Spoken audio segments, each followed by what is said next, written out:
Hello, kamusta tayong lahat? I praise my Father, the Alpha and the Omega, for He is good, His mercy abounds, His love for us is forever.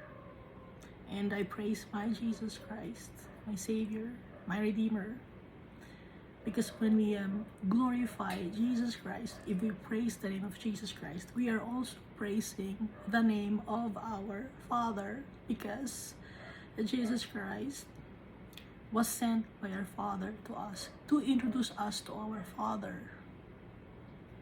He is the Lamb of God, Jesus Christ. He is the branch of righteousness. At siya yung kagaya ni Almighty Father ng ugali, kung paano magmahal, kung paano mag-judge. Si Jesus Christ. And when Jesus Christ was in this world, He did not seek His own glory. Kaya may mga nagtatanong ng mga tao, bakit Diyos ba si Jesus Christ? Sinabi ba niya sa Bible na Diyos siya? Hindi sasabihin ni Jesus Christ na Diyos siya. Because, anong sabi dito? Sa John chapter 8 verse 50, I do not seek my own glory. There is one who seeks and judges. Tinuturo ni Jesus si Almighty Father. Most assuredly I say to you, if anyone keeps my word, he shall never see death. Sabi ni Jesus Christ. Si Jesus Christ, hindi siya nagsisik ng kanyang glory, ng kanyang sariling gloriousness. Ang ginagawa ni Jesus Christ, sinusunod niya si Almighty Father. Dahil si Almighty Father naghahanap ng mga anak niya, hinahanap ni Almighty Father yung mga anak niya.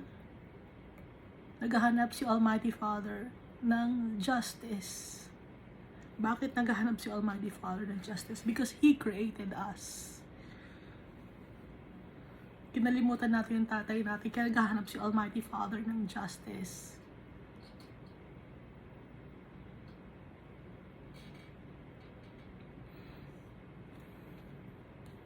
Kaya si Jesus Christ, never niyang i-honor yung kanyang sarili. At saka nakalagay dito sa John chapter 8, verse 54, Jesus answered, if I honor myself, my honor is nothing. It is my Father who honors me, of whom you say that He is your God.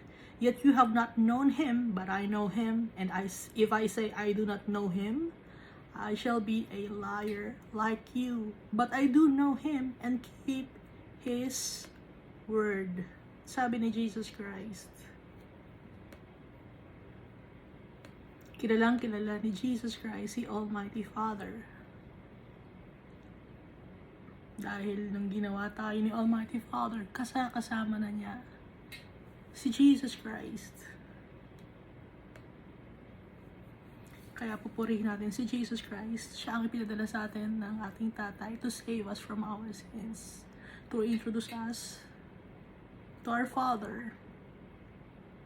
And for us to know our Father on a deeper level. At saka si Jesus Christ, He was crucified on the cross for us. Lahat ng mga kasalanan natin, binuhat na ni Jesus once and for all sa cross in Calvary. Kaya ba natin magpapako sa cross? Yung ginawa kay Jesus, may mga gumagaya, no? Yung mga tao na gumagaya na nagpapapako sila, kunyari, gano'n. Pero hindi ganon ang na-experience ni Jesus Christ. 100-fold ang na-experience ni Jesus Christ na pain. Yung mga nagpapapako, sa mga lugar yun, kontrolado pa, no? Controlled yung pagpapalo sa likod ng ibang, masaktan masyado to. Pero kay Jesus, Talagang yung pagpapalo kay Jesus sa likod, yung pagsusuntok kay Jesus, yung paghihila ng buhok sa kanya, forcefully yon, malakas. Hindi yung gaya ng mga tao na ginagaya si Jesus, na kunyari, si Jesus sila, controlled yung ginagawang penitensya nila. Penitensya kasi nagpe-penitensya sila, no? At saka hindi na natin kailangan pang maggawa ng penitensya na magpapako pa tayo sa cross dahil si Jesus, ano sabi ni Jesus? It is finished. Tapos na. Pagtagumpayan na ni Jesus Christ ang lahat. Binuhat na nila lahat ni Jesus Christ yung kasalanan natin. Kaya wala na tayong dapat gawin kundi magtiwala kay Jesus Christ. Dahil pag nagtiwala tayo sa Kanya, hindi tayo makakakita ng kamatayan. Most assuredly I say to you, if anyone keeps my word, sabi ni Jesus, he shall never see death. Wala tayong dapat gawin. Hindi natin kailangan bang magpapako. Dahil kung ang isang tao gusto pa niya magpapako, bakit hindi ka ba naniniwala kay Jesus Christ? Na pinatawad ka na niya? Ba't kaya mo bang tanggalin ang kasalanan mo dahil sa pagpapapako mo? Hindi. Dahil si Jesus Christ lang, yung holy, siya yung malinis, never nagkasala kahit minsan. Kaya kahit ilang beses mo papako ang isang tao, hindi niya matutumbasan yung ginawa ni Jesus kahit nakatiting. Kaya kung gusto niyo magpapako, pagdating yung may time na dumarating na gusto niyo magpapako, no, hindi niyo na kailangan magpapako. Dahil pag nagpapako kayo or nagsinasaktan niyo yung sarili niyo tapos pinapakita niyo sa mga tao, ibig sabihin wala kayong tiwala kay Jesus na napatawad na kayo sa kasalanan niyo. Wala kayong pananampalataya.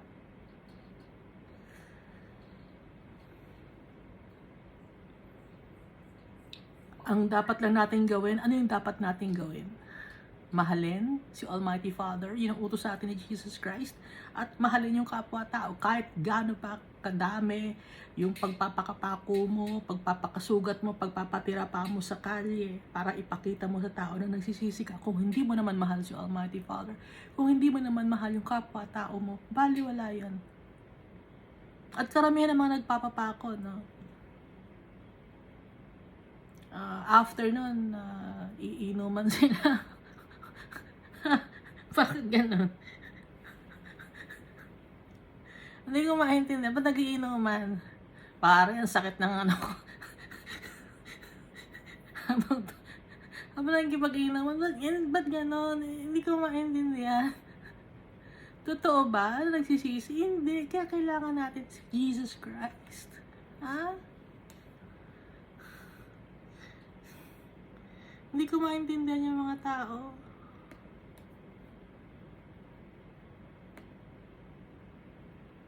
At aantayin pa yung time na pwede silang magpapako. Ba't inaantay pa yon?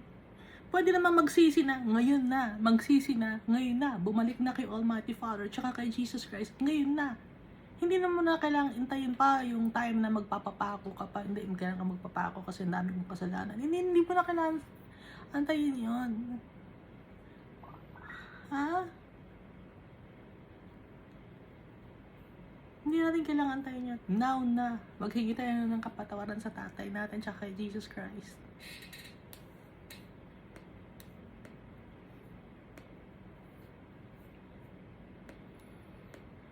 Si Almighty Father, lagi siya nag-aantay sa atin for us to return to Him. Hindi mo na kailangan pa mag-antay pa ng time. May time frame tayo. Kailangan ganito ang time ng pagbabalik natin kay Almighty Father, time ng pagpapapako. Hindi mo kailangan. Now na. Dahil hindi natin alam yung buhay natin, aabot ka ba sa time na yon? Na sa pagpapapako mo, na hindi naman sure na ikaw ay makakapunta ng langit. Dahil nga, hindi ka nagtitiwala kay Jesus Christ na yung pagkakapako ni Jesus Christ at pagkabuhay na muli. Wala kang pananampalataya, kaya gumagawa ka ng paraan ikaw mismo. Naiintindihan ba ako? Bali, wala yung mga ginagawa nating mga sakripisyo. Ano ang gagawin natin? Susundin natin yung sinasabi sa atin ng tatay natin tsaka ng Jesus Christ. Ha? Bali, wala yung mga sakripisyo. Ano yung to obey is better than sacrifice?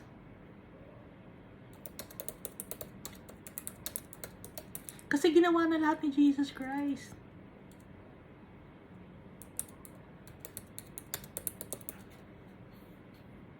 First Samuel chapter 15 verse 22.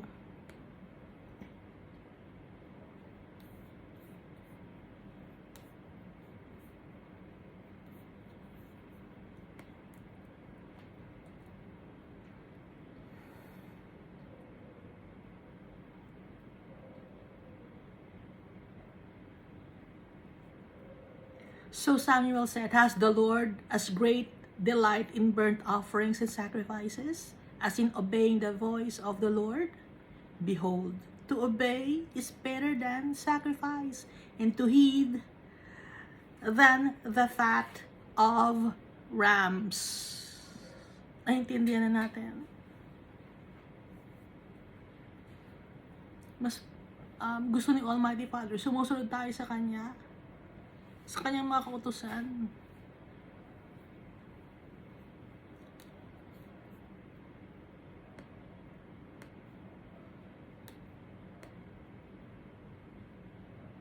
Natutuwa ba si Almighty Father? Great delight ba ang burnt offerings and sacrifices sa Kanya? Behold, to obey is better than sacrifice. Kaya anong sinabi sa atin ni Jesus Christ?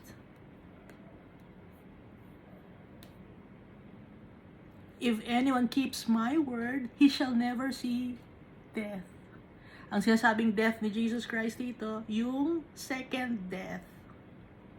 Yung second death, yung pagpunta ng kaluluwa sa impyerno. Yun ang eternal damnation. Yun ang kamatayan dahil there's no more future and hope for those people in Hades or in the lake of fire.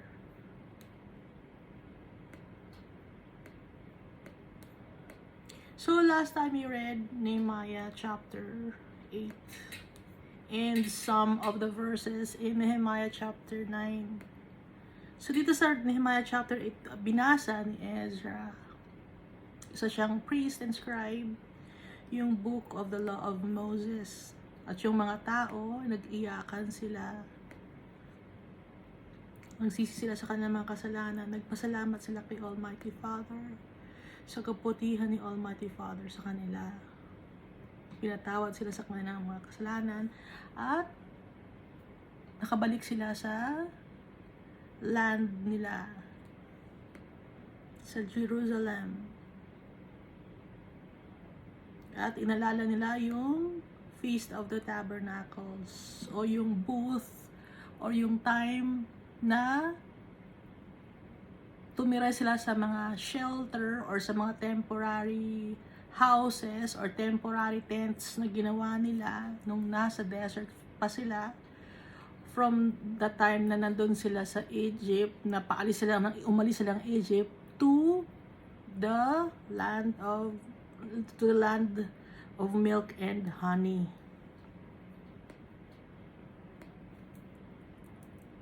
So tayo, andito rin tayo, nasa temporary shelter tayo. Temporary lang ang buhay natin dito sa mundo. Itong lugar na pinupunta, kung nasaan tayo, desert ito. At darating yung time, makakapunta tayo sa promised land. Dati, nabubuhay tayo sa kasalanan, nandun tayo sa Egypt, bondage of slavery. Slave to sin. Ngayon, hindi na. Nandito tayo sa desert. Maraming mga trials and tribulations sa desert. Kailangan mapagwagian natin yun para makapunta tayo sa land flowing with milk and honey. Sa bahay ng tatay natin. At makikita natin, no, na nabasa natin na si Moses ang nag-guide sa kanila.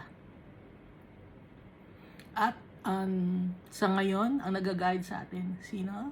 Si Jesus Christ at ang Holy Spirit. Kung ano yung nilakad ni Jesus Christ na path, yun ang lalakaran natin na path. At tumitingin sa clouds. Pag umaga may clouds, no? At pag sa gabi may pillars of fire. Pag umandar yung clouds or yung pillars of fire, saka ngayon lalakad yung mga tao. Pero pag huminto, hihinto rin yung mga tao. So, tumitingin sila sa sign. Sa sign ng Holy Spirit. So, tayo rin ganon. Kakausapin tayo ni Almighty Father na nabasa natin, no, na you will hear a voice behind your ear saying, go this way and go that way. Nabasa natin yun, di ba? Na kinakausap tayo ni Almighty Father through the power of the Holy Spirit.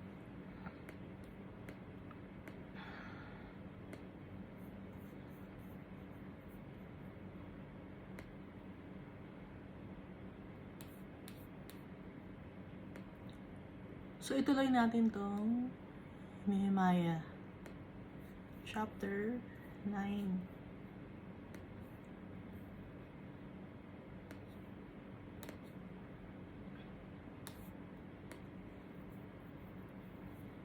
Yung mga tao dito sa Nehemiah chapter 9, they confessed their sins. On the 24th day of this month, the children of Israel were assembled with fasting in sackcloth and with dust on their heads. May alikabok sa ulo nila.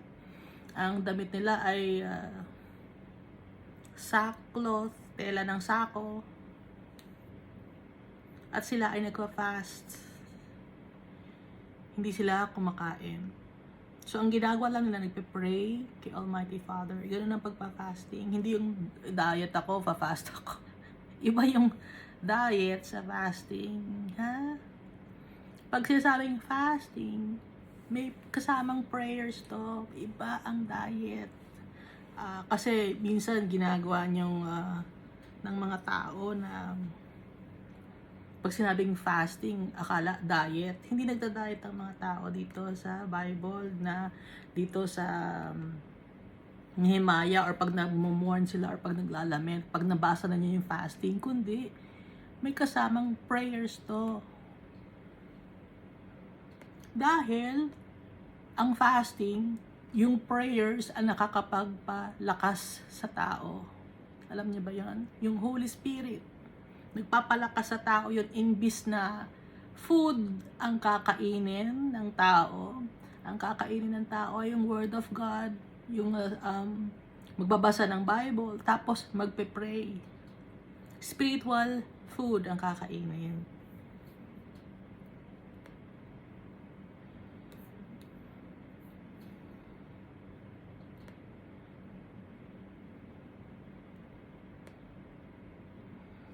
Si Jesus, di ba, nag-fasting siya 40 days. Si Elijah ba? Nag-fasting niya si Elijah.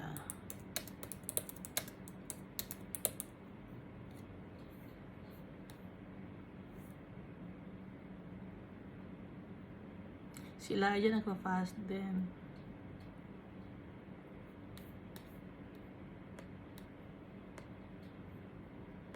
Hindi ito yung fasting na hindi, isda. Isda lang ang pwede natin kainin. Bakit isda lang? Walang ganon. Pag Friday, isda tayo. Hindi ko maintindihan yung wala naman sa Bible yun na. Pag Friday, isda ang kakainin ninyo. Wala sa Bible, ha? Gulay at isda, bawal ang meat. Bakit? Hindi ko maintindihan. Walang nakalagay sa Bible. Anong nakalagay sa Bible? Basta yung mga pagkain na nagpasalamat kayo kay Almighty Father. Blessing yun ni Almighty Father. Okay?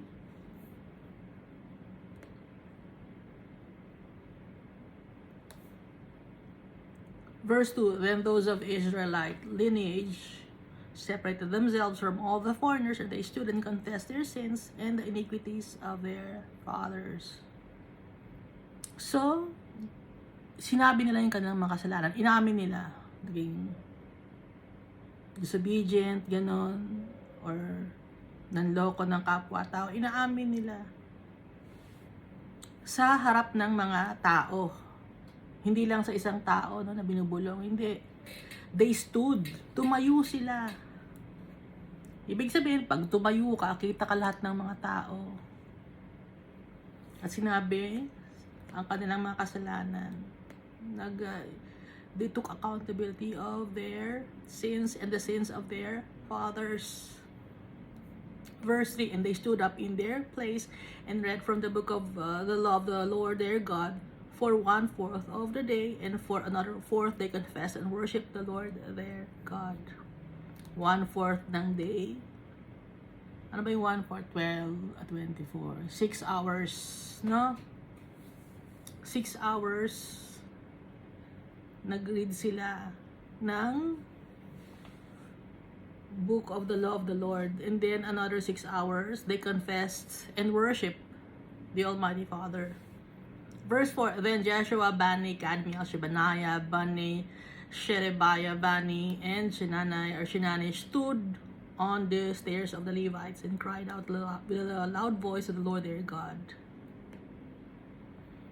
And the Levites, Joshua, Kadmiel, Bani, Hashabniah, Sherebiah, Hodijah, Shebaniah, and Pathaiah said, stand up and bless the Lord your God forever and ever. Blessed be your glorious name, which is exalted above all blessing and praise. Verse 6, you alone are the Lord. You have made the heaven of heavens with all their host, the earth and everything on it. Ginawa lahat ni Almighty Father. The seas and all that is in them, and you preserve them all. The host of heaven worships you. Sino nagpe-preserve ng mundo na to? Kaya ganito pa rin ang mundo natin. May mga plants, may mga animals. Nakatira pa rin tayo sa mundo. Sino nagpe-preserve? Si Almighty Father. Kaya yung mga nagsasabi na kailangan pagplanuhan natin yung mundo, hindi masira. Hindi masisira ang mundo dahil kay Almighty Father. Kahit dumami pa ang tao sa mundo, hindi masisira dahil ang nag-create ng mundo si Almighty Father. Yun ang utos niya, go forth and multiply.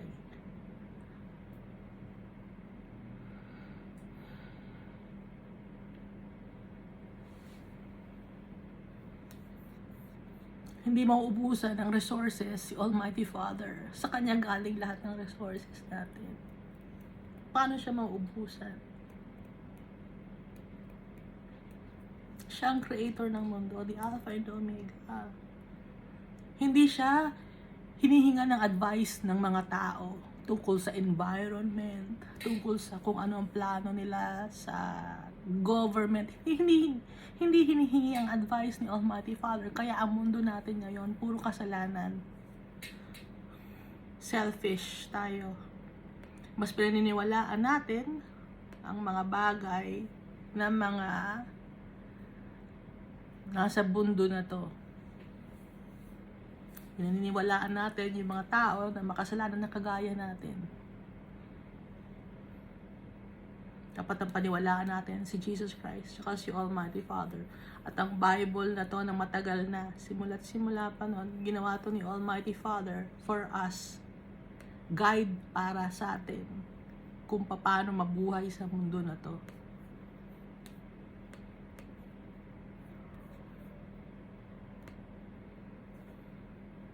Manual. Verse 7, you are the Lord God, who chose Abram. You are the Lord God who chose Abram and brought him out of Ur of the Chaldeans and gave him the name Abraham. So si Abraham dati, ang name niya ay Abram lang. Galing siya ng Ur, yun ang kanyang lugar, ng mga Chaldeans, diba? Bandang Babylon yon. pinaalis si Abram doon, inilipat sa sariling lugar.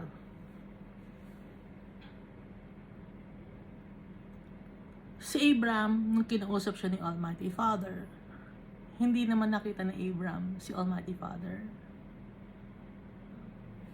Pero may pananampalataya si Abram kay Almighty Father.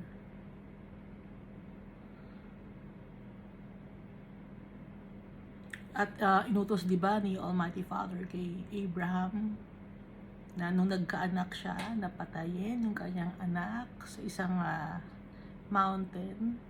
Sinunod ni Abraham yon. Doon nakita ni Almighty Father yung willingness ni Abraham to do all things for the Lord, for the Almighty Father. Pero hindi hinayaan ni Almighty Father na patayin ni Abraham yung kanyang anak. Instead, binigyan niya ng isa pang pang-offering si Abraham. Kaya si Abraham ngayon ay ang tatay, tinuturing na tatay nila Isaac, tinuturing na tatay ng mga Israelites. Nirerespeto yung pangalan ni Abraham, kahit yung mga Arabs, nirerespeto nila si Abraham. Dahil sa kanila, dahil kay Hagar, yung nanay nila. Tapos yung anak ni Abraham kay Hagar ay si Ishmael.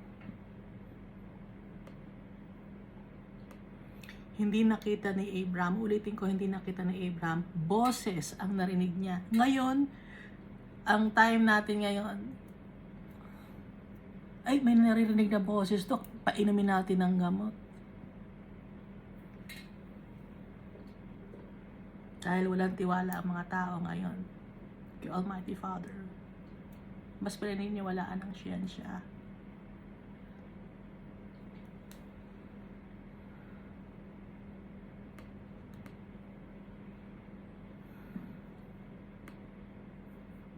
At saka si Abraham, sino nakita niya? Si Jesus Christ. Nakalagay dito, di ba? Sa Genesis chapter 18, nabanggitin natin dati. Ito, sa Genesis chapter 18. Then the Lord appeared to him by the terebinth trees of Mamre as he was sitting in the tent door in the heat of the day. Sinang Lord ito? Hindi to si Almighty Father. Si Jesus to. Okay? So he lifted his eyes and looked, and behold, 3 men were standing by him, and when he saw them, he ran from the tent door to meet them and bowed himself to the ground. Nagpakita si Jesus kay Abraham. May kasamang 2 lalaki. Sino yung 2 lalaki na yon nakasama ni Jesus? Kasi 3 sila. Yung 2 na yon ay angel. Yung 2 na yon, after makausap si Abraham, yung 2 angel na yon dumiretso sa bahay ni Lot. Si Jesus, hindi siya nagpunta sa Sodom and Gomorrah, yung 2 angel lang. Ito yung story na yon, ha? Ito yung dire-diretsong story na yon. Paano naisulat ito? Ikwinento ito ni Almighty Father kay Moses. Kasi nung time na to, hindi pa alam ni Moses. Okay? Di ba kausap ni Almighty Father si Moses sa Mount Sinai ba yon? Matagal na nandun, magkausap sila ng 40 days. Si Moses, kausap niya si Almighty Father. So, nagsusulat si Moses nung nakikipag-usap siya. Kinikwento ni Almighty Father kung paano niya ginawa ang mundo. Kaya nga, di ba, ang sumulat ng Genesis, Exodus, Leviticus, Numbers, Deuteronomy, si Moses.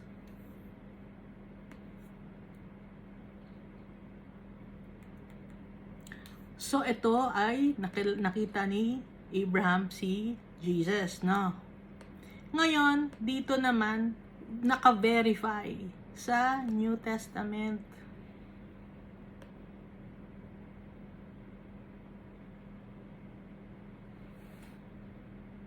Naka-verify sa New Testament na nakausap ni Abraham si Moses, si Jesus, sorry. John chapter 8 verse 48 to 59.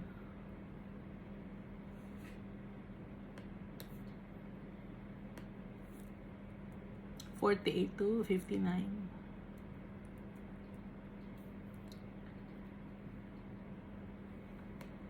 Dito tayo umpisa natin sa 54. John chapter 8 verse 54. Jesus answered, "If I honor myself, my honor is nothing. It is my Father who honors me, of whom you say that he is your God. Yet you have not known him, but I know him, and if I say I do not know him, I shall be a liar like you, but I do know him and keep his word. Your father Abraham rejoiced to see my day, and he saw it and was glad." Binanggit ni Jesus si Abraham. Your father Abraham rejoiced to see my day, and he saw it and was glad. So, nakita ni Abraham si Jesus. Pero, di ba, walang name si Jesus dito eh. Nakita lang niya may 3 men. Ang isang tao doon, Lord ang tawag. Tapos yung dalawa, angel, na dumiretso sa may Sodom and Gomorrah. Naintindihan na natin? Kaya binanggit ni Jesus Christ dahil nagkita sila. Dahil matagal na ring buhay si Jesus Christ. Dahil nga, kasama ni Almighty Father, si Jesus Christ. Pero, hindi ninanakawan or kinukuhanan ni Jesus Christ ng gloriousness si Almighty Father. Kaya hindi sasabihin ni Jesus Christ na siya ay Diyos dahil malaki ang respeto at pagmamahal niya kay Almighty Father. Intindihan na natin? Dito tayo sa verse 8. And found his heart faithful before you. Faithful si Abraham. Hindi naman naghanap ng asawa si Abraham eh. Sino lang ang makulit? Si Sarah. Hindi magkakaanak sa iba si Abraham kung hindi gawa ni Sarah. Pinapangunahan si Almighty Father.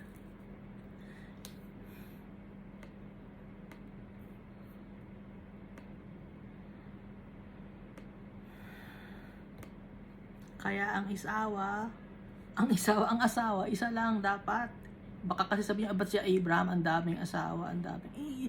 Isa lang asawa niya, ang makulit lang si Sarah. Parang si Eva, no? Kaya nga dapat yung babae naka-submissive sa kanyang mga asawa, sa kanyang asawa kasi ang babae gustong laging manguna. Pinangungunahan, hindi nag-iisip mabuti.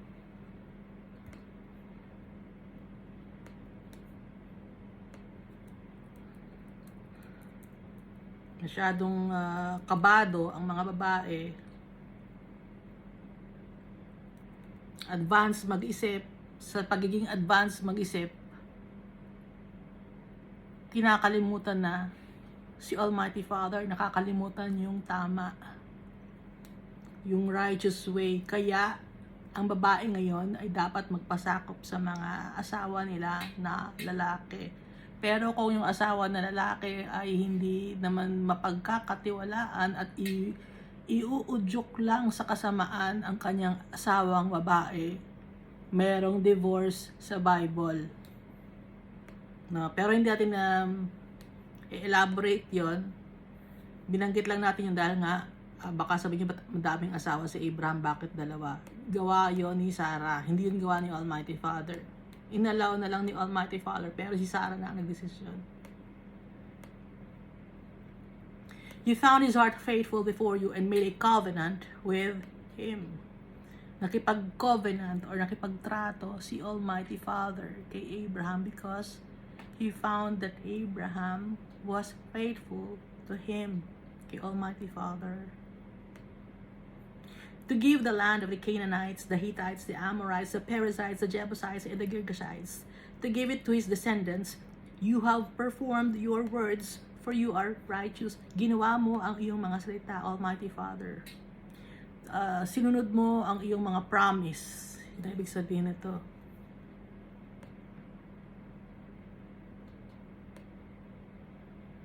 Verse 9, you saw the affliction of our fathers in Egypt and heard their cry by the Red Sea. Si Almighty Father, may covenant siya kay Abraham. At ngayon din may covenant din sa atin si Almighty Father. It's a perpetual covenant. Makakauwi tayo sa bahay natin, sa real home natin, kasama si Almighty Father tsaka si Jesus Christ. Nandito lang tayo sa desert sa ngayon. Ang mundo to is a testing site. Verse 10, you showed signs and wonders against Pharaoh and against all his servants and against all the people of his land. For you knew that they acted proudly against them, so you made a name for yourself as it is this day. Yung signs and wonders na pinakita ni Almighty Father kay Pharaoh, no? Alam naman natin, di ba? Yung water nag-turn to blood. Ilang mga klase yun. Tapos nagkaroon ng mga frogs, nagkaroon ng mga locusts, nagkaroon ng famine, pestilence. And then, yung last na signs and wonders against Pharaoh, yung Passover, yung lamb na dapat maglagay sila sa mga doorposts nila ng blood ng lamb. Sa ngayon, nung time na ni Jesus, si Jesus, he was crucified on the cross a day before the Passover. So si Jesus Christ, yung lamb. And then, the Sabbath day, nagpahinga si Jesus. Kasi nga, di ba, 3 days, after 3 days, Jesus rose again from the dead. So, yung time na yon, anong time yon? Nung, yung Sabbath day, yun yung ika-7th day. Rest day of the people. So, si Jesus Christ, nag-rest din siya nung Sabbath. Kailan siya nabuhay? Sa first day, nabuhay siya. Ano yung first day? Kung ano natin sa Gregorian calendar sa ngayon, ano ang first day? Sunday. Yun ang first day talaga, Sunday. Dahil ang 7th day talaga ay Sabbath day. Naiintindihan natin. Kaya si Jesus Christ, he rose again from the dead on the first day, which is Sunday. Hindi 7th day ang Sunday. It's the first day of the week. Ang last day of the week, Sabbath day. Yun ang 7th day. Yung 7th day, yun ang Passover din. Nagkataon ba? Hindi nagkataon yon. Yung Passover nung sa Egypt, yun ang ginawa ni Almighty Father.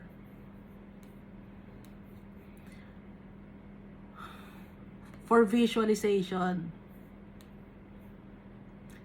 naintindihan natin na in-apply yung Passover sa pagkakapako kay Jesus Christ. Yung nasa Passover, nakalaya na yung mga tao from the land of Egypt, from the clutches of Pharaoh. Tayo, nakalaya tayo from the bondage of slavery, of sin and shame because of Jesus Christ.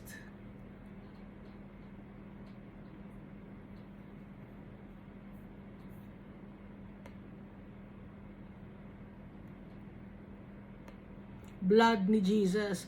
Dun sa Egypt, blood ng lamb. Dun sa when Jesus was crucified, yung blood na niya, na-save tayo because of the blood of Jesus. Yung mga Israelites sa Egypt, na-save sila because of the blood of the Lamb. Nakikita nyo na yung comparison, yung similarity.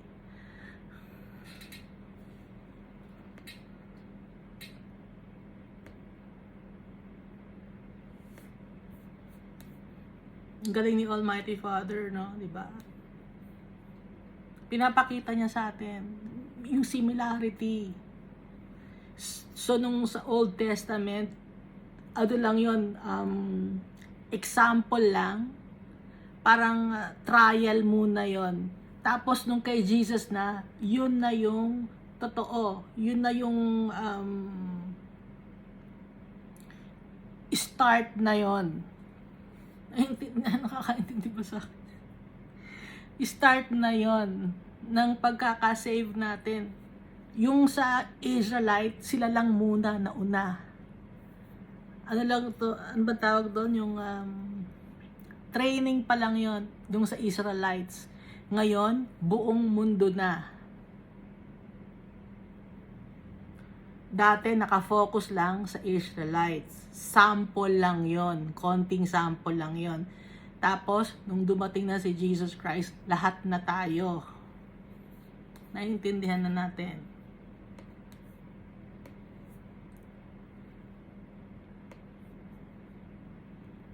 And you divided the sea before them, so that they went through the midst of the sea on the dry land, and their persecutors you threw into the deep as a stone into the mighty waters. Ito yung hinati, yung dagat.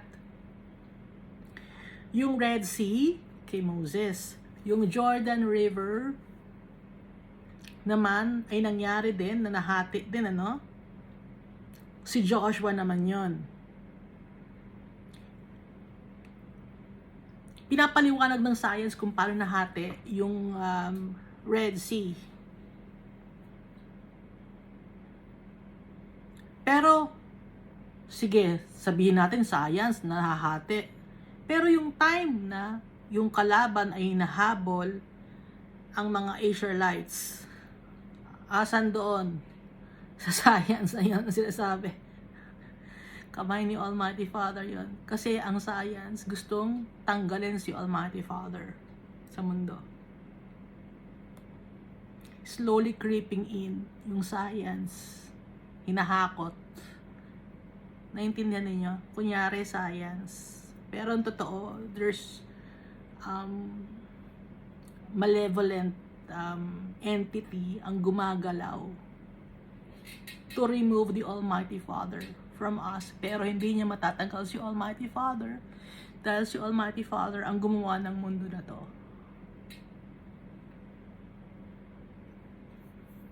Ang tatanggalin ni Almighty Father yung mga naniniwala sa science.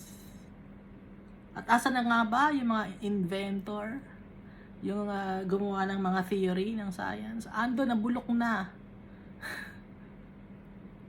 Pero si Almighty Father, buhay na buhay. Si Jesus Christ, buhay na buhay. Sino ang paniniwalaan ngayon?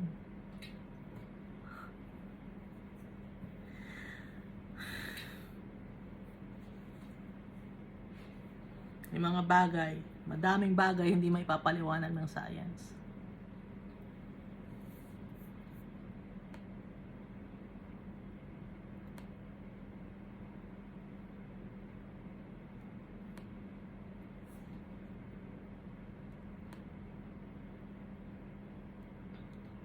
So pinapakita rin na kaya nahati ng dagat ng 2 beses o yung water ng 2 beses just to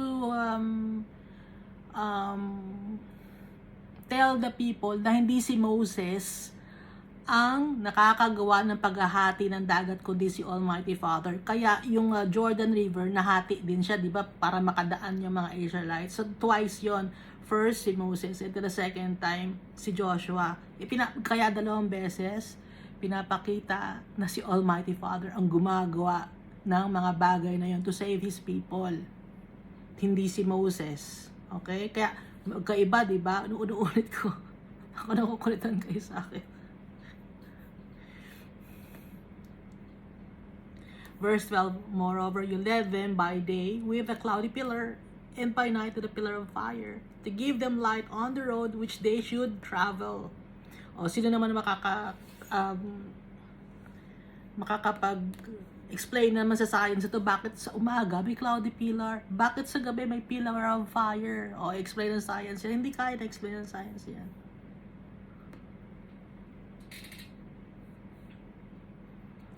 Sobrang katalinuhan ng tao, they became fools. Nakalagay sa Bible. Verse 13, you came down also on Mount Sinai and spoke with them from heaven, and gave them just ordinances and true laws, good statutes and commandments, lahat ng magagandang bagay galing kay Almighty Father. Lahat ng justice and truth and righteousness, galing lahat kay Almighty Father, mga magagandang bagay. Ano ang ginagawa ng mga tao? Sinisira. Ginagawang sinungaling ang kapwa-tao. Puro mga kasamaan ang ginagawa natin sa mundo. Nagpasalamat tayo sa tatay natin dahil sa kanya meron ba tayong nakikitang kabutihan sa mundong to, dahil sa kanya nanggagaling ang kabutihan at hindi mawawala yung kabutihan na yun dahil si Almighty Father, He lives forever. He is the Alpha and Omega. Ang tatanggalin ni Almighty Father, the wicked people who don't want to follow the truth,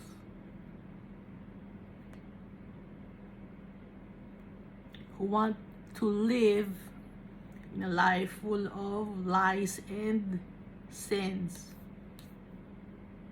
Yun, matatapon yun sa eternal damnation. Verse 14, you made known to them your holy Sabbath, and commanded them precepts, statutes, and laws. Ano nga yung holy Sabbath? It's not just a day. Yung holy Sabbath, rest day to. Pagbalik natin kay Almighty Father, yun ang ibig sabihin nun. Makakabalik tayo sa tatay natin. Rest yun, forever rest tayo kay Almighty Father. We will be satisfied and contented with our Father. We will be full of joy. Our joy will be complete because of our Father. Kasi baka sabihin niyo, bakit yung iba nagtatrabaho pag Sabbath day or pag rest day nagtatrabaho sila, or pag Sunday dapat, di ba? Hindi. Baka yun ang sabihin niya, no? Ang Sabbath na sinasabi ni Almighty Father ito, yung Sabbath ng buhay natin. Dahil sa mundo, iba-iba naman yung oras. Naintindihan niyo? Hindi naman yung oras ba sa ibang bansa? Pareho ba? Sabbath, halimbawa example, Sabbath day or Sunday sa lugar ninyo. Sa iba bang lugar, anong day nun? Sabbath day ba? Hindi, di ba? It's either Friday or Monday, ganon. May nauuna yung time. So, ano yung Sabbath na sinasabi? It's our rest day, yung pagbabalik natin kay Almighty Father. And commanded them precepts, statutes, and laws. Lahat ng mga laws sa buong mundo, ang basis nun, galing kay Almighty Father. By the hand of Moses, your servant. So yung time na to, sa Old Testament ito, si Moses ang inutusan ni Almighty Father dahil yung hindi pa nakahanda, may time frame si Jesus ng kanyang pagkakapanganak. Kaya, nung time na to, si Moses muna. Tapos, nung dumating na si Jesus, lahat na ng tao, nung time na to, mga Israelites lang, okay? Nung time na dumating na si Jesus, lahat na ng tao, Jews and Gentiles. Kasi nga, sample, kunyari, kukuha ka lang ng konting sample, no? So, isang nation lang muna, mga Israel muna. Ano lang yon, drill pa lang, drill. Ngayon, nung dumating na si Jesus Christ, lahat na tayo. Verse 15, you gave them bread from heaven for their hunger. Ito yung manna. And brought them water out of the rock for their thirst, and told them to go to possess the land which you had sworn to give them. Nag-promise si Almighty Father na bibigyan niya ng land ang kanyang mga anak. So binigyan ni Almighty Father ng bread from heaven, binigyan ng water, at binigyan ng land. E ngayon, tayo, sino yung bread natin? Si Jesus Christ. Sino yung water natin? The Holy Spirit. At bibigyan tayo ng land, yung eternal kingdom of Jesus Christ. Nakikita na ninyo?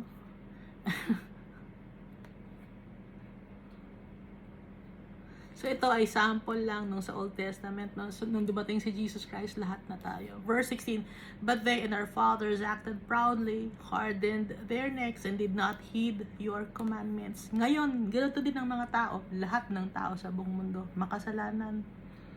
Stiff-necked people. Bakit stiff-neck na tatago? Harden their necks. Kasi mayayabang. Ayaw lumingon, ayaw mag-bow down or magpaka-submissive kay Almighty Father. Ayaw sumunod. Kaya and did not heed your commands. Stubborn. Verse 17. "They refused to obey, and they were not mindful of your wonders that you did among them." Hindi inisip yung mga blessings and miracles of the Almighty Father. Ngayon, ganito tayo. Hindi natin iniisip yung miracles ni Almighty Father, araw-araw na binibigay niya sa atin, yung mga blessings, yung pagmamahal. Hindi natin nakikita. Busy kasi ang mga tao sa kung ano-ano mga bagay ng mundong ito. "But they hardened their necks, and in their rebellion, they appointed a leader to return into their bondage." Bumalik sa kasalanan ang mga tao. Kinalimutan si Almighty Father. "But you are God, ready to pardon, gracious and merciful, slow to anger." Pero ikaw ay Diyos na nagpapatawad. Napagpatawad yung tatay natin.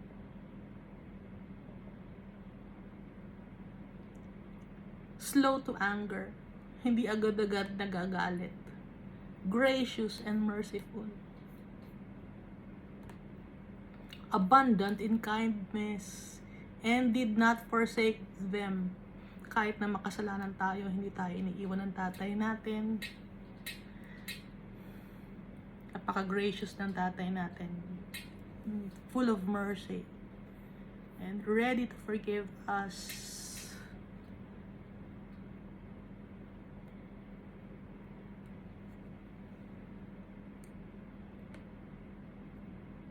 Is waiting for us. Yung Father natin, naantay tayong bumalik sa Kanya.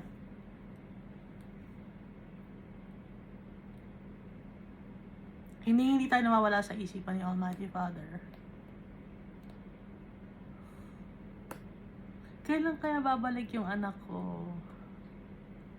Kapag may ganun, kailan kaya niya ako tatawagin?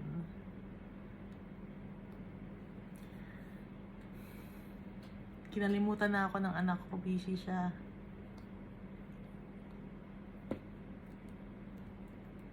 Napaka-painful na ng Almighty Father.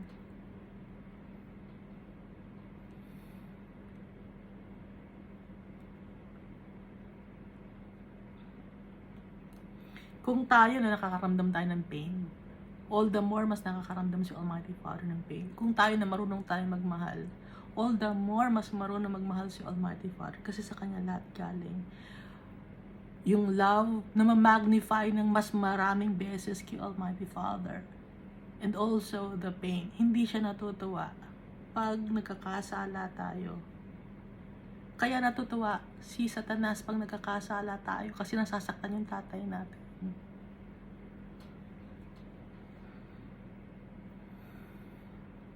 Verse 18. "Even when they made a molded calf for themselves and said, 'This is your God that brought you up out of Egypt,' and worked great provocations." Anong ginagawa natin? Pinoprovoke natin yung tatay natin na magalit. So, ito yung molded calf. Ngayon, may mga tao na sumasamba pa rin sa mga calf. Hindi lang calf ang sinasamba. Ano pa ang sinasamba? Mga palaka, mga dragon. Ano ba yung mga sinasamba ng mga animals ng mga tao?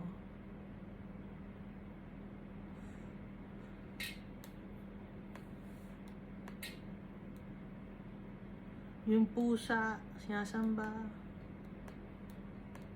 Baka sabihin, hindi naman sinasamba yung pusa, pampaswerte yun, swerte. O, ibig sabihin, dun kayo nagtitiwala, sinasamba ninyo.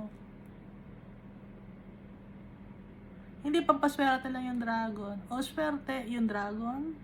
So, sinasamba ninyo yun. Diba?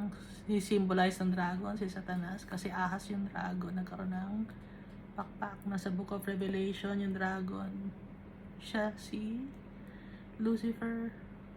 Ba't yung sinasamba?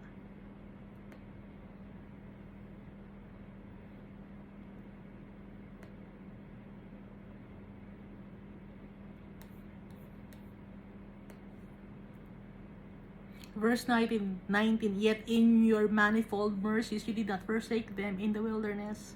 The pillar of the cloud did not depart from them by day, to lead them on the road, nor the pillar of fire by night, to show them light and the way they should go.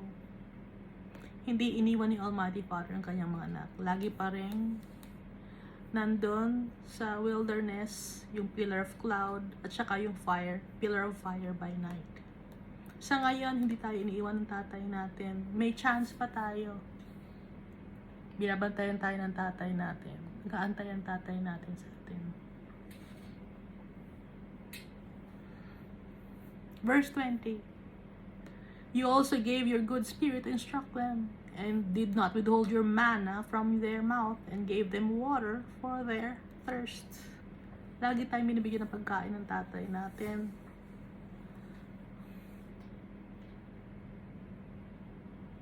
Lagi niya tayo binibigyan ng blessings.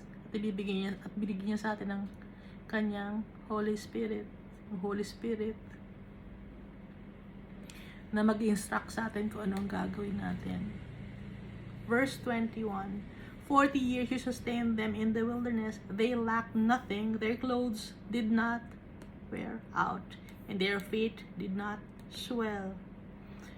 Nung nasa desert, yung mga Israelites, 40 years yon, ang nag-provide lahat, si Almighty Father, wala namang trabaho. Yung mga Israelites, kaya hindi nila alam kung saan sila kukuha ng pagkain, ng tubig. Sino nag-provide lahat? Si Almighty Father. Hanggang ngayon, si Almighty Father nagpo-provide sa atin ng lahat. Kung sabihin niyo, hindi, may trabaho ako, nagtatrabaho ko, saan galing yung health mo? Kung may trabaho ka ngayon, saan galing yung health mo? Sino nagbigay ng health mo na malakas ka ngayon para makapagtrabaho ka? Hindi ba kay Almighty Father? Bakit ka nagkaroon ng trabaho? Nag-pray ka? O kung hindi ka man nag-pray, binigyan ka ng trabaho ng Almighty Father, awa sa iyo, kaya ka may trabaho ngayon. Si Almighty Father lahat. Sa kanya galing lahat.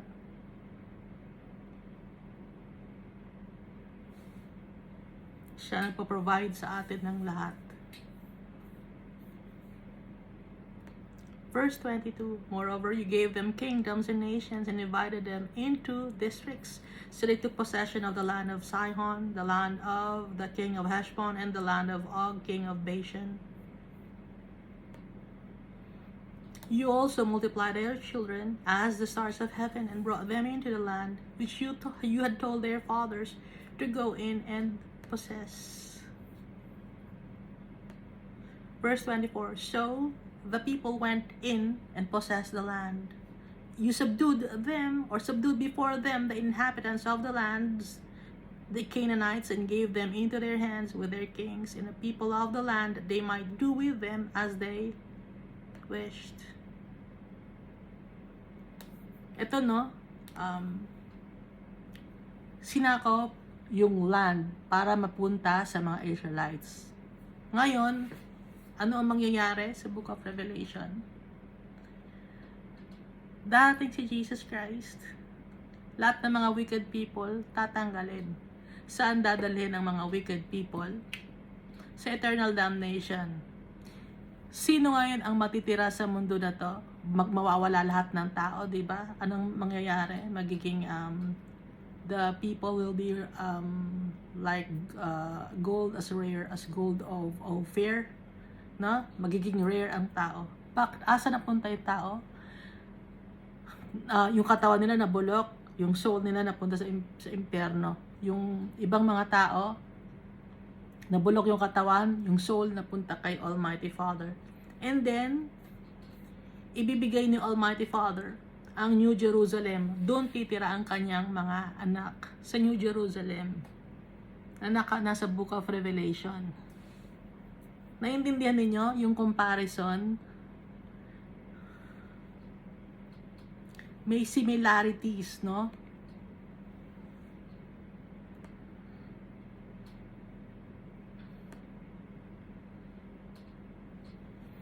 Dito tinanggal sa mga Canaanites. Sino ba yung mga Canaanites? Hindi to, mga unbelievers to. So saan napunta yung mga Canaanites? Pinaalis sa kanilang lupain, di ba? Natalo. Yung mga Hittites, mga Jebusites, lahat natalo sila. Pati yung they took possession of the land of Zion. Ang gagawin ni Almighty Father, tatanggalin ni Almighty Father lahat ng mga tao na naghahari dito sa mundo na to, ng mga wicked people. Saan mapupunta sila? Eternal damnation. And saan mapupunta ngayon yung pagmamayari ng mundo na to, itong lupain na to? Kay Almighty Father ang lupa na to. At yung New Jerusalem itatatag ni Almighty Father. Doon titira yung kanyang mga anak. Naiintindihan na ninyo?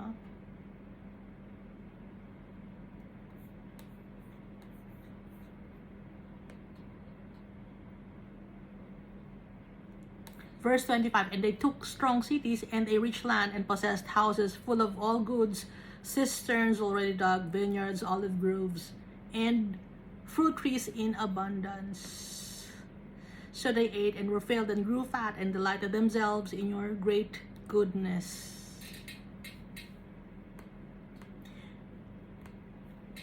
Yung New Jerusalem, ganoon din, di ba? Maraming mga abundant yung place na yon na ibibigay ni Almighty Father sa atin. A kingdom ni Jesus Christ na it will never end. Verse 26, nevertheless they were disobedient and rebelled against you, cast your law behind their backs, and killed your prophets who testified against them, to turn them to yourself, and they worked great provocations. Dito ginalit na naman ng mga tao si Almighty Father sa verse 26. So tayo, pag nandito na yung New Jerusalem, wala nang wickedness. Nag-stop na. Kasi naitapon na sa impyerno, sa lake of fire, si Satan and lahat ng mga wicked people na sumunod sa utos ni Satan. So verse 27, therefore you delivered them into the hand of their enemies who pressed them. And in the time of their trouble, when they cried to you, you heard from heaven, and according to your abundant mercies, you gave them deliverers who saved them from the hand of their enemies. But after they had rest, they again did evil before you. Therefore you left them in the hand of their enemies, so that they had dominion over them. Yet when they returned and cried out to you, you heard from heaven, and many times you delivered them according to your mercies. Si Almighty Father, lagi siya nagpapatawad. At pag nagkakasala yung mga tao, hinahayaan ni Almighty Father na maka-experience ng pain and sufferings. Nang sa ganon, yung mga tao na yung tatawag kay Almighty Father. And then pagkatawag kay Almighty Father, magiging okay na naman kay Almighty Father at saka yung mga tao. Pero ang gagawin na naman tao, magkakasala na naman sila. Ano na naman gagawin ni Almighty Father? Hahayaan na naman sila. Pero magkakaroon na naman ng problema ang mga tao. Ano na naman ang gagawin ng mga tao? Babalik na naman kay Almighty Father. Many times you delivered them according to your mercies. Verse 29. And testified against them that you might bring them back to your law. Yet they acted proudly and did not heed your commandments, but sinned against your judgments. Which if a man does, he shall live by them. And they shrugged their shoulders, stiffened their necks, and would not hear. Paulit-ulit na nagkakasala ang mga tao. Generation upon generation upon generation. But our Father, hindi siya nagbabago. He's still the same loving Father. Mga tao ang magbabago. Nakaka-experience na ng konting ginhawa sa buhay, nakakalimutan na agad si Almighty Father.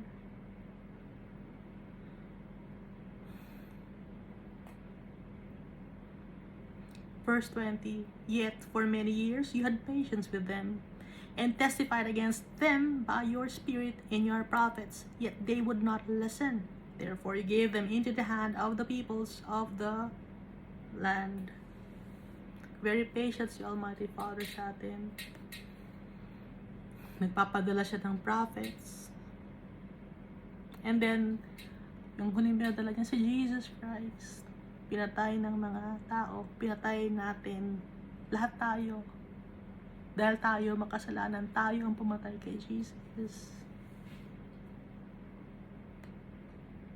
Nevertheless, in your great mercy, you did not utterly consume them, nor forsake them. For you are God, gracious and merciful, si Almighty Father, full of grace, loving, kind, incomparable, yung tatay natin. Very patient. Wala na tayong makikitang iba ng kagaya ng tatay natin. Siyang nag-create sa atin, kaya sobra ang pagmamahal niya sa atin. Pero kahit na sobra ang pagmamahal niya sa atin, darating ang time na mawawala ang kasalanan sa mundo na to. At pag nawala ang kasalanan sa mundo na to, tatanggalin din ni Almighty Father lahat ng mga wicked people. Kaya para hindi tayo mapasama sa mga wicked people na itatapon sa lake of fire, bumalik tayo sa tatay natin. Now therefore God, the great and the mighty and awesome God, who keeps covenant and mercy, nakikipag-covenant or treaty or usap pa yan, nakapag-usap si Almighty Father, nakikipag-kontrata si Almighty Father sa atin. Sino ang nagsisira ng kontrata? Tayo. Tayo nagsisira ng covenant. Do not let all the trouble seem small before you that has come upon us. Our kings and our princes, our priests and our prophets, our fathers and on all your people from the days of the kings of Assyria until this day. However, you are just in all that has befallen us, for you have dealt faithfully, but we have done wickedly. Si Almighty Father, He's faithful. Tama lang nakaranas tayo ng paghihirap, tama lang na nakaranas tayo ng pain. Deserve natin yon dahil we are wicked. Ang tatay natin, full of goodness and mercy. Deserve natin yung mga pains and sufferings, trials and tribulations na na-experience natin.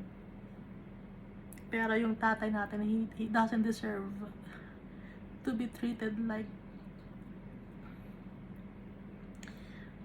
baliwala, no? Because our Father, He's the Creator. He's faithful, He's just, He's loving, He's merciful, He's kind. Tayo deserve natin lahat ng mga kasamaan na nangyayari sa atin. Mga parusa sa atin, punishments. We deserve it.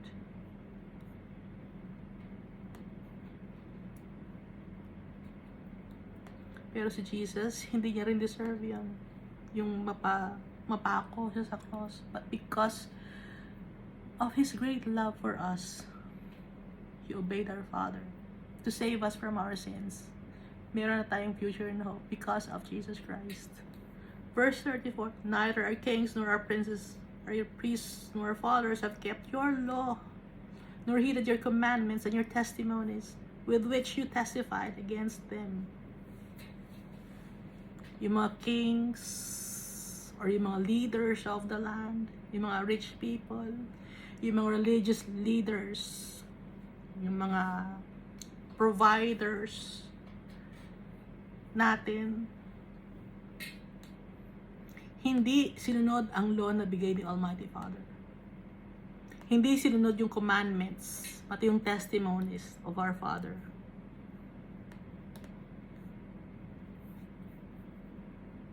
Verse 35.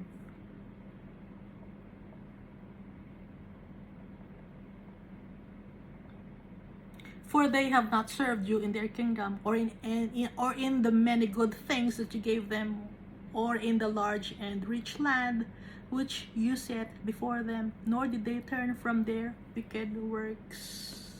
Hindi nagbago ang tao. Patuloy yung gumagawa ng kasamaan.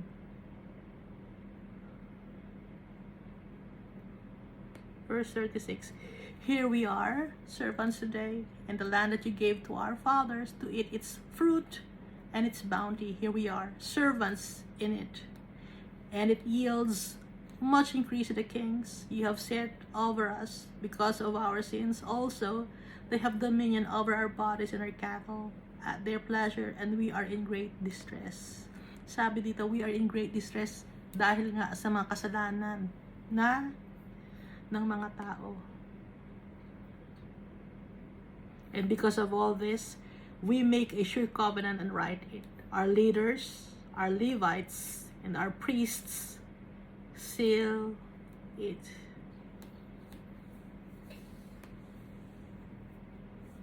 Ito ay nakalagay sa Nehemiah chapter 9. Our Father is faithful. Paulit-ulit tayo nagkakasala. Paulit-ulit tayong pinapatawad ng tatay natin.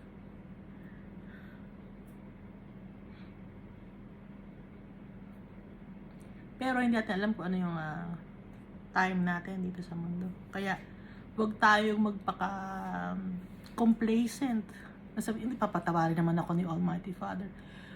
Nagkasala ka ngayon, pero hindi mo alam yung time kung kailan ka kukunin ni Almighty Father. Magiging complacent ka ba? Magpapadili-dali ka ba? Hindi, okay lang yan. Magkasala ako. Next time na lang. Kailan ang next time na yun? Buhay ka pa ba noon?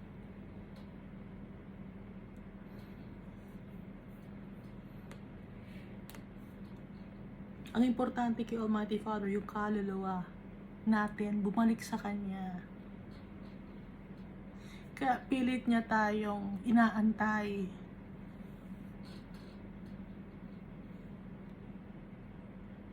Pinapatawad niya tayo para yung kaluluwa natin makabalik sa Kanya.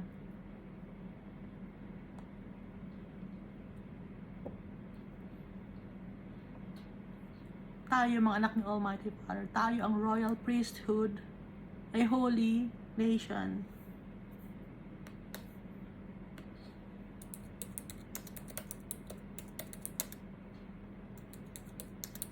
Ano nga verse yun? 1 Peter chapter 2 verse 9. Kasi binanggit dito sa last verse, and because of all this, we make a sure covenant and write it. Our leaders, our Levites, and our priests seal it. Alam naman natin na yung mga Levites, lahi sila ng mga priests sa kanila galing. Yung mga priests. Tapos nabanggit dito ang priests. No? Tapos, leaders. So, ibig sabihin nito, royal priesthood, a holy nation.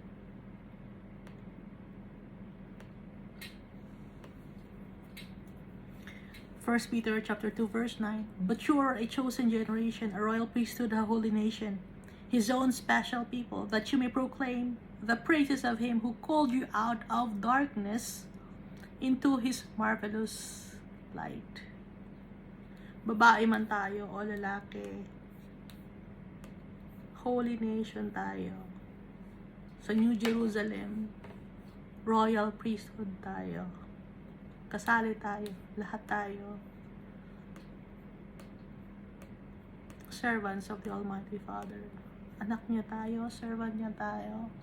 At si Jesus Christ, sinashare niya ang kanyang pag-rule sa kanyang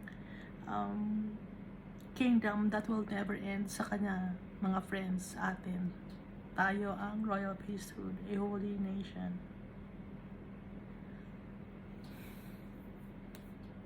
Mahal tayo ng tatay natin. Paulit-ulit na nagkakasala, paulit-ulit na pinapatawad tayo.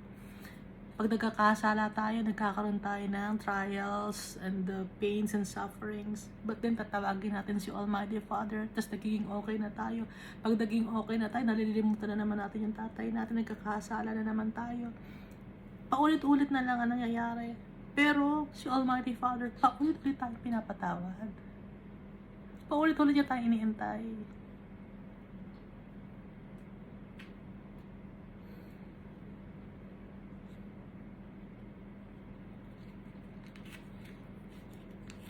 Kailan pa tayo magde-decide sa tatay natin na sundin natin siya? Paano ang pagsunod sa kanya? Magpabasa ng Bible? Magpe-pray? Kung ano ang nakasulat sa Bible, yun ang susundin natin. Manual of our lives. Itong Bible. The Word of our Father and Jesus Christ. Buhay ang Bible. Kasi buhay ang tatay natin. Buhay si Jesus Christ. And so we will also live forever just like our Father and Jesus Christ.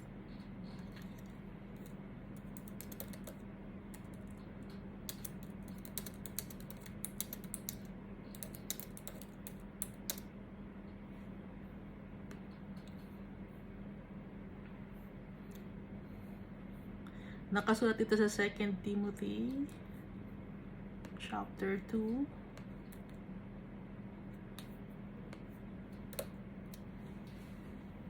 2 Timothy chapter 2 verse 2 Timothy chapter 4 verse 2 to 5. Preach the word, be ready in season and out of season, convince, rebuke, exhort with all long suffering and teaching.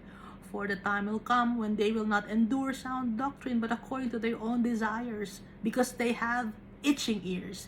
They will heap up for themselves teachers, and they will turn their ears away from the truth, and be turned aside to fables.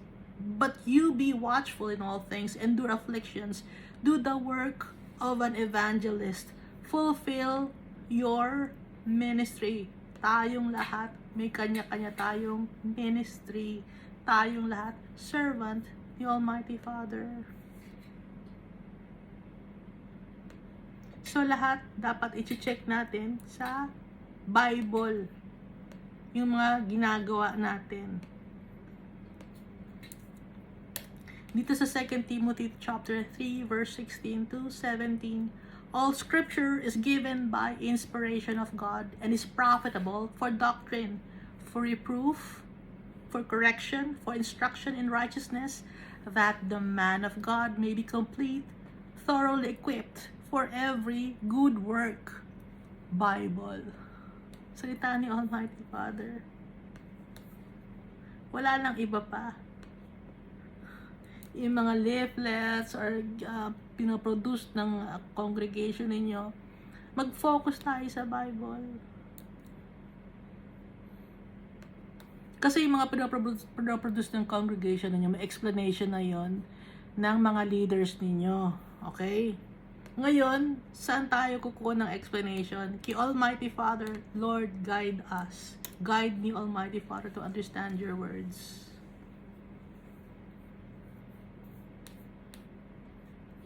Kaya itong Bible, nandito yung lahat ng mga righteousness na nakalagay dito sa Bible.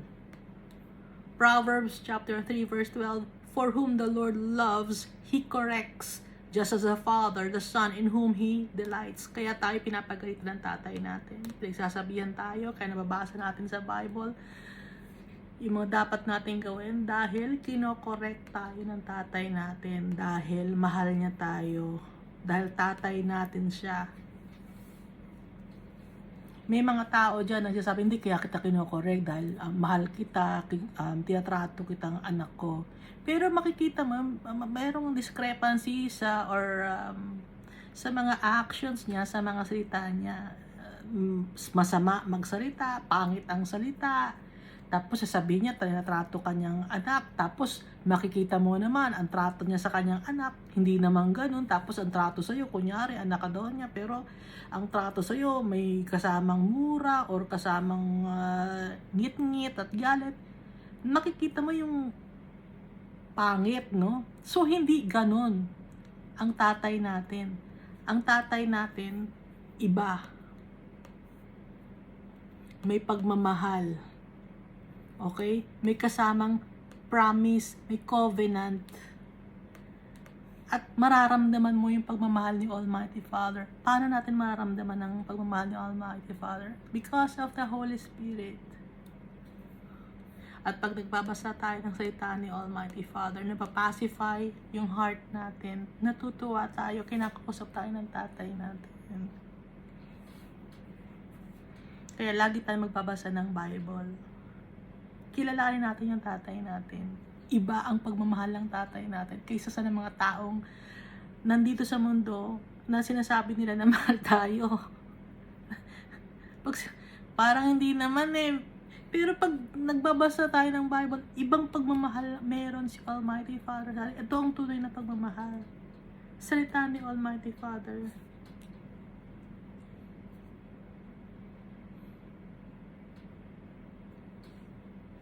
Yung mga promise ni Almighty Father sa Bible, gagawin niya yung mga promise niya sa Book of Revelation. Lahat.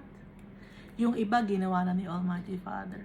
Pinadala na niya si Jesus Christ. Pinadala niya lahat ng mga kailangan natin. Ibinigay na niya. Yung may mga bagay pa na sa prophetic books, hindi pa nangyayari.